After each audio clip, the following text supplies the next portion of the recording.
Hello, BookTube. Cheers. Yes, it is a beautiful Saturday. And I have a video here that is a book haul that I've already filmed. And it was, it didn't go so well. I had meetings all evening for the library, and I had worked during the day. And I ran home to grab a bite to eat, and there were some boxes from Hyde Cottage. And as most of you know, that's Steve Donoghueish and the wonderful miniature schnauzer Frida Bean. And I was very excited, so I grabbed the iPad, ran out to my little porch room here to film opening those boxes. Sent Steve a thank you, obviously, by email. And I was pressed for time, and my littlest boy loves the iPad because he plays certain video games. And I guess the battery was worse than I thought, or whatever reason. It just didn't work out. So, unfortunately, you're not going to see the unboxing. I was very excited, and still am. But I wanted you to see the books, and it's, you know, it's typical Steve, very generous. And yeah, it seemed wrong to skip it. So I'm going to go through this real quick, and not as quick as I did last time. So I want to start off with some mass market paperbacks. The first here is Omega Point Trilogy by George Zebrowski. Wonderful cover there, isn't it? Actually, I'll try to see if I can figure out who did the cover art. That's not always easy to figure out on these mass markets. Alright, especially in this room where I haven't got a whole lot of light going on. Let me see. Oh, cover art by Anita Hedja. H-E-J-J-A. If I mispronounce that, I do apologize. The printing history is an Ace original, November 1983. I have not... So it Ashes and Stars, The Omega Point, and Mirror of Minds. I'm pretty sure I have read none of those. I have read Macro Life by Zebrowski. Let me see here. Yeah, that I've definitely... Macro Life was actually a pretty big hit, I think. So then next here, and I love it because one of these pocket science fiction volumes, and this is Gregory Benford's Against Infinity. The Aleph was hunted and feared, man's victim and man's fate. I have not read this either. Steve's got a pretty good idea of what I've read and what I haven't. For the most part, we talk science fiction all the time. And this is from 1983. So I will give this a read. Looking forward to it. If anybody's read either one of these, let me know. And this one I've read Ben Bova. And the next two are Ben Bova. And I like Ben Bova. He gave a large science fiction collection to the Naples, Florida Public Library. And when I was down there, I read a lot of his book-plated books, you know, from other authors and himself. But this here is The Privateers. Will America continue its national commitment to space exploration, or will they turn their back, leaving the stars and the future to someone else? A lot of these were written during the Cold War. We'll see. I've not read this one. And this one is 1985, so towards the end of the Cold War. And then Test Fire, also by Ben Bova. And this is When the Sun Flared, the Night-Shielded New World Almost Escaped Destruction. I would think the key word there is almost. But as their sky began burning, who could blame the Russians for thinking that the Americans had attacked? So another from that same era. So that ought to be fun. So here's some mass market paperback sci-fi, which I always love. And then the next thing, you can tell by that, I'm a Red Sox fan. I'm a baseball fan. I love it when people have their own teams. I don't need everybody to be a Red Sox fan. But I love talking baseball. Used to love playing it, and I watch it constantly, and it's a great thing for me. But this is The Kid, The Immortal Life of Ted Williams by Ben Bradley Jr., who is quite a good writer. Steve did ask me if I had this. I do not. I read his book, Ted Williams' book, My Turn at Bat, when I was a kid. So I'm excited to have this. So like this picture here, I've seen before of Ted Williams as a kid. I think that was actually one of them in My Turn at Bat.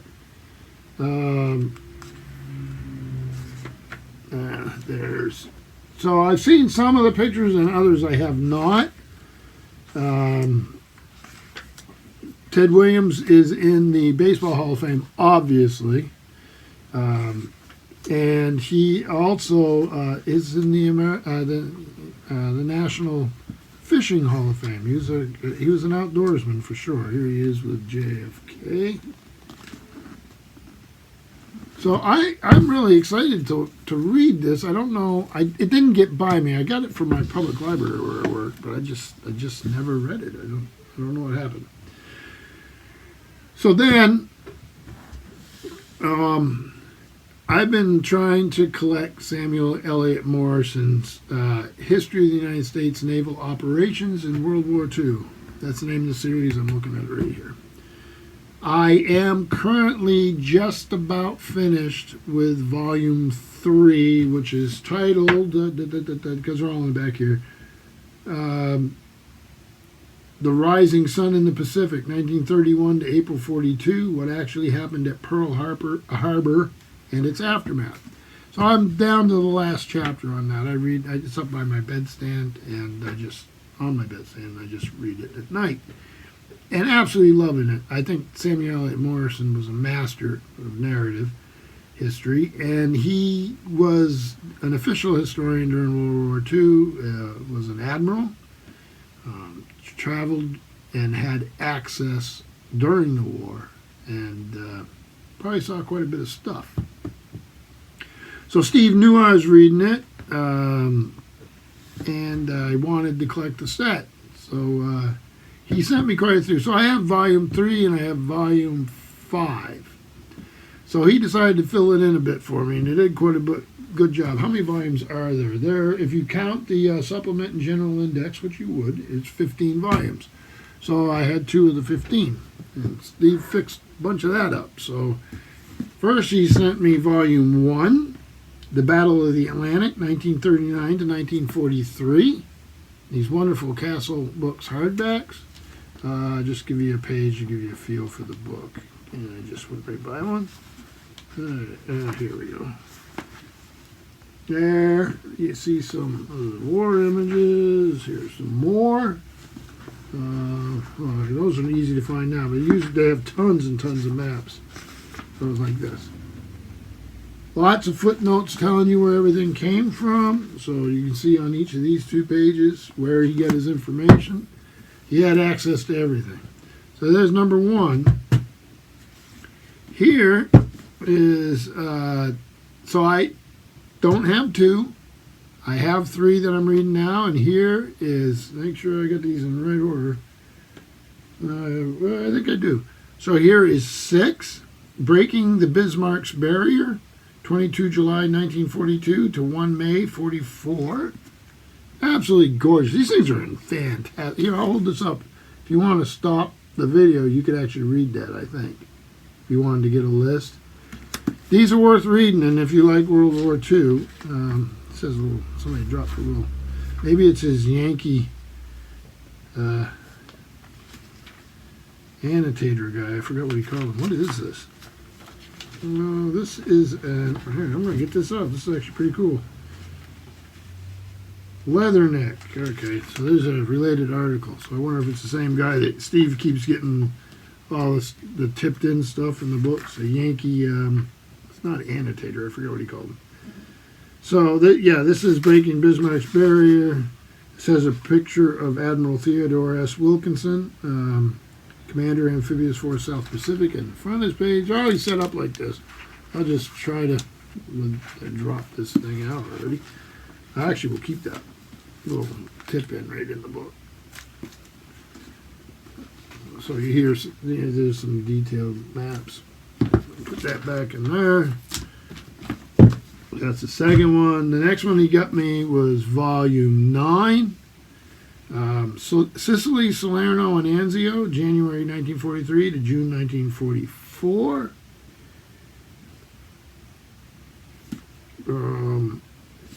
Let me see. Do they even... The jacket illustration is by Lieutenant Mitchell Jameson. It's quite a nice illustration. And here we go. So same type of thing throughout. And the next one is volume 10. The Atlantic Battle 1. Look at these things. And this illustration is Thomas Skinner. Okay. And here you go. And then the next one is volume 11, The Invasion of France and Germany.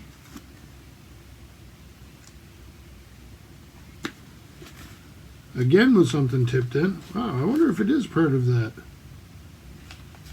It has written notes on it.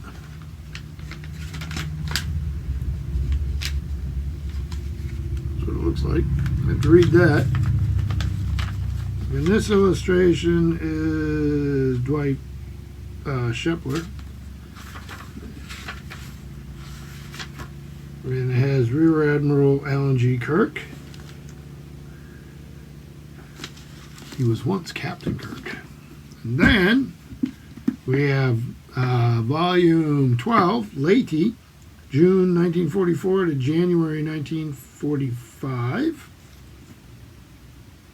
I like that cover, isn't that? That paintings pretty well. And more tipped in stuff. Huh. And let's see. Yeah, Shepler painting again. So it has this little thing. And then it has